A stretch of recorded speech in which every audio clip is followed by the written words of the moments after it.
Good morning, Willowbrook. My name is Jared. I'm one of the pastors at the Madison campus. Let me start off today by asking you a question.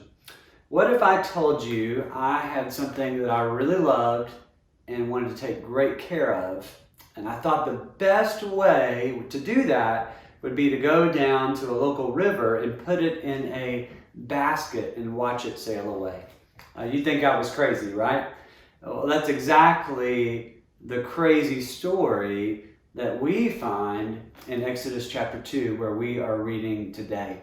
A little setup for that. Yesterday in Exodus chapter 1, we talked about the beginnings of slavery in Egypt for God's people, the Israelites. We talked about the harsh treatment that they were enduring and how just because they were God's people did not mean that they were exempt from that hardship. Well, Exodus chapter 1 ends actually by talking about the extreme measures Pharaoh was taking to make sure the Israelites didn't take over. And one of those extreme measures was that every Hebrew boy was to be thrown in the Nile and killed. That's critical and important as we understand Exodus chapter 2, and it begins this way. It begins with the birth of a Hebrew boy.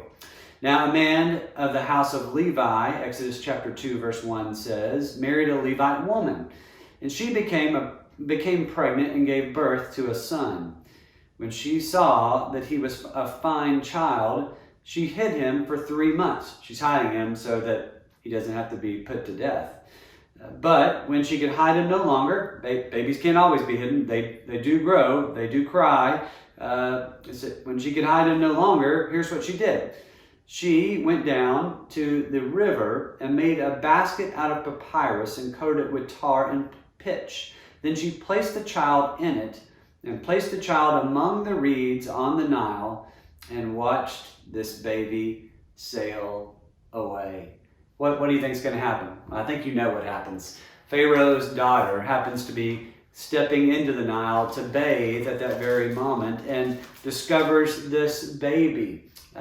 Decides to keep this baby living, decides to have a Hebrew woman, it turns out being Moses' mother, to nurse this baby and then have the baby given back to her later on.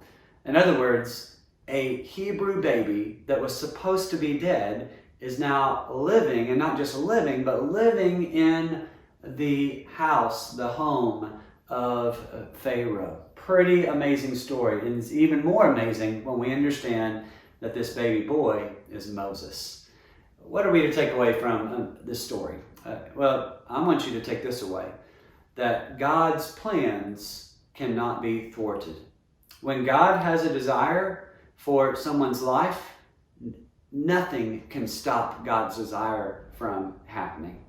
If it is part of His will, and it's part of His way, it is going to take place.